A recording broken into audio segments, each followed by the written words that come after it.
నమస్తే, welcome to Leo. మనతో ఉన్నారు సీనియర్ జర్నలిస్ట్ హేమసుందర్ గారు. సార్ నమస్తే. నమస్తే అండి. సార్, మాస్ జాతర మనదే ఇదంతా అంటూ వచ్చేస్తున్నాడు మాస్ హీరో రవితేజ. అయితే కానీ పాట ఏదైతే శ్రీకాకుళం యాసలో వచ్చినట్టు పాట ఏదైతే ఉందో కొంత అసభ్యకరంగా ఉంది అన్నట్టు నెటిజన్లు దాని మీద ట్రోల్స్ చేస్తూ వస్తున్నారు. మొత్తానికి మాస్ మహారాజా ఇన్ని రోజుల తర్వాత వస్తున్నటువంటి సినిమా, కాకపోతే ఫస్ట్ సాంగ్తోనే ఇలాంటి నెగిటివ్ మూట కట్టుకున్నాడు. దీన్ని ఎలా చూడాలంటారు? అంటే ప్రధానంగా ఏంటంటే ఈ పాట భీమ్స్ మ్యూజిక్లో వచ్చిన పాటగా చెప్పాలి. ఎందుకంటే భీమ్స్ పాట మనం సంక్రాంతికి వస్తున్నాం ఎంత హాయిగా ఉందో మనం విన్నాము, అది మంచి హిట్ అయింది అప్పుడు. అలాంటిది భీమ్స్ మరి బాణి ఒక మాస్ జాతర కోసమన మరి సినిమా మాస్గా ఉంది కాబట్టి అంతకన్నా ఎక్కువ మాస్లో ఉండాలనుకున్నాడు తెలియదు, కానీ పక్కాగా ఇది చాలా వల్గారిటీ అయితే ఎక్కువగానే ఉంది. మోతాదు మించి మరి పదాలు అయితే ఉన్నాయి. భాస్కర్ యాదవ్ దాసరి అనుకుంటా అతను రాసాడు రైటరు. పాట నిండా కూడా ఆ పదాలు చాలా అభ్యంతరకరమైన పదాలు అయితే ఉన్నాయి సాహిత్యంలో. అయితే శ్రీకాకుళం యాస కాబట్టి శ్రీకాకుళంలో అవన్నీ కూడా ఊత పదాలలాగా, సో అది శ్రీకాకుళం యాస కాబట్టి అట్లా అనిపిస్తుందా, లేదంటే పదాలే నిజంగానే కొంత ఎబ్బెట్టుగా ఉందంటే ఏమంటారు? ఈ పాట చూసుకుంటే శ్రీకాకుళం జిల్లా మొత్తం ఎతికి తిరిగి పట్టుకున్న ఏడ నుంచి వచ్చావు చిలక, గిలక మొలక పలక, రాయలేక రాసుకున్న రాశులన్నీ మారిపోయినాయి, లిమిట్ని టచ్ చేసిన పిల్ల అన్లిమిటెడ్గా వచ్చేసింది లవ్, ప్రేమ కోపం మోసం, నీ అమ్మ నీ అక్క తల్లి చెల్లి ఒలే, గుంట నీ అయ్యకాడ ఉంటా, నీ అమ్మకాడ తింటా, నీకు ఒళ్ళోకి వచ్చి పంట, బుద్ధి లేదు జ్ఞానం లేదు సిగ్గు లేదు శరం లేదు శివు లేదు నెత్తురు లేదు, ఇలాంటి పదాలే మొత్తం అన్నీ ఈ పదాలే. దీని మీద నెటిజన్లంతా ఆడుకుంటున్నారు. ఈ మొత్తం సాహిత్యం అసలు ఈ టైపు తిట్లు రాయడానికి ఎవరికి ఇచ్చినా రాసేస్తారు, తిట్లు పెట్టి రాయరా బాబు రాసేస్తారు. అదండి, దాంతో ఈ పాట రిలీజ్ చేశారో తిట్లు ఎక్కువైనాయి, జనాలు తిడుతున్నారు ముందు. అయితే సాధారణంగా ఏదైనా సినిమా వస్తే దానికి గ్లిమ్స్ అని కానీ ఫస్ట్ లుక్ కానీ ఇవి వస్తుంది, కానీ హఠాత్తుగా మీద పడిపోయేటువంటి సినిమాలకు కనిపిస్తుంది. సో ఇప్పుడు ఈరోజు చూసుకుంటే మనకి ఆగస్టు దాదాపు 8-9 తారీఖులు కనిపిస్తుంది. ఇంకొక 20 రోజుల్లో సినిమా రాబోతుంది. అంటే ఎందుకు ఇంత హఠాత్తుగా వచ్చేస్తున్నాడంటే ఏం చెప్తారు? అసలు ఈ సినిమా రిలీజ్ ఎప్పుడైనా ఎవరు అనుకోవాలి, ఎక్స్పెక్ట్ చేయలే. మాస్ జాతర రూపొందుతుంది అనుకున్నారు, కానీ ఇంత సడన్గా వాళ్ళు డేట్ ఇచ్చేస్తారు రిలీజ్ చేస్తారు అని ఎక్స్పెక్ట్ చేయలే.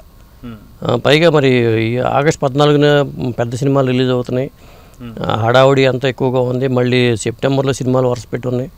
సడన్గా 27 తారీఖు వాళ్ళు ఇచ్చారంటే సితారా ఎంటర్టైన్మెంట్స్ బ్యానరు, సితారా ఎంటర్టైన్మెంట్స్ వాళ్ళు మరి భాను భోగవరపు డైరెక్షన్లో ఈ సినిమా రూపొందింది. చూసుకుంటే సినిమా అయితే మాస్ మసాలా సినిమా. ఈ పాటలు చూసుకుంటే శ్రీలీల డ్యాన్సులు మూమెంట్స్ కానీ అవన్నీ ఒక రేంజ్లో ఉన్నాయి. సినిమా ఎలా ఉన్నా కానీ పాటల పరంగా అయితే ఈ పాటతో మొత్తానికి విమర్శలు వచ్చినా సాహిత్యంలో కొన్ని మార్పులు చేస్తారేమో అని అనిపిస్తుంది నాకైతే. రవితేజకు సంబంధించి గతంలో ఉన్న సినిమాలు కూడా అంత పెద్ద హిట్ అయినటువంటి సందర్భాలు లేవు ఈ మధ్య కాలంలో. సో ఇప్పుడు రాబోతున్నటువంటి సినిమా పైన ఎక్స్పెక్టేషన్స్ ఎలా ఉన్నాయంటే ఏం చెప్తారు? అంటే రవితేజకి కూడా ఒక హిట్ రావాల్సిన అవసరం అయితే ఉంది.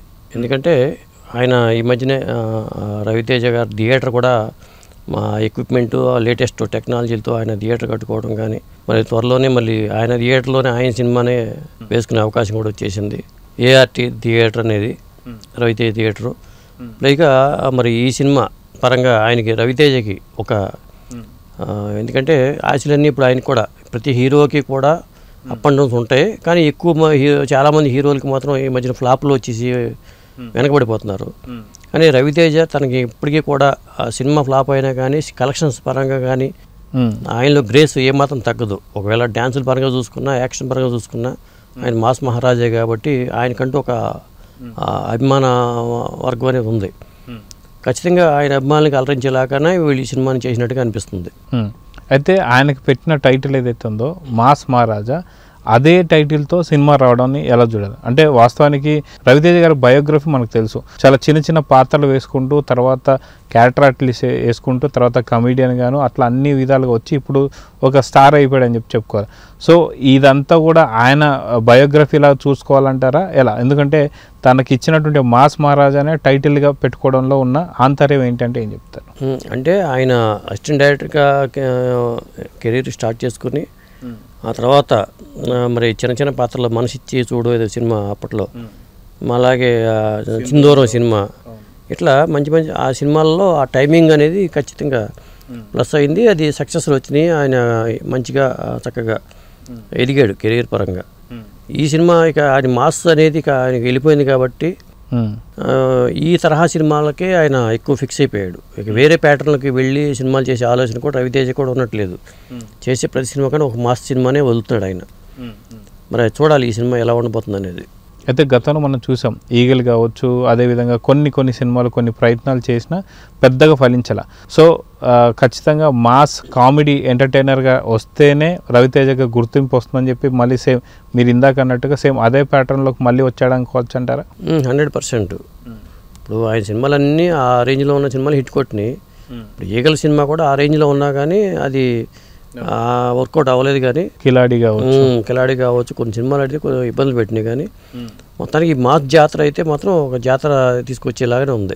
ఆగస్ట్ 27న అని చెప్పేసి అన్నారు. సో 20 రోజుల్లో ప్రమోషన్స్, వాస్తవం ఇప్పటిదాకైతే ఎటువంటి ప్రమోషన్స్ కూడా కనిపించలేదు. సో కంప్లీట్గా అండర్ ప్రమోషన్స్లో ఉన్నటువంటి ఈ సినిమాపై ఎక్స్పెక్టేషన్స్ లేక ప్రమోషన్స్ చేయడం లేదా, లేకపోతే ఏంటంటే ఏం చెప్తారు? అంటే ట్రైలర్ కూడా రిలీజ్ చేయాలి లెక్క ప్రకారం అయితే. మరి డేట్ అయితే వచ్చేసింది కాబట్టి ఇక టీజరు ట్రైలరు ఇవన్నీ వస్తే సినిమా మీద ఒక అంచనాలు ఏర్పడతాయి. ఎలా ఉండబోతుంది ఏంటి అనే దాని మీద ఒక అవగాహన ఏర్పడుతుంది. ఏ కేటగిరీ కింద వస్తుంది అనేది.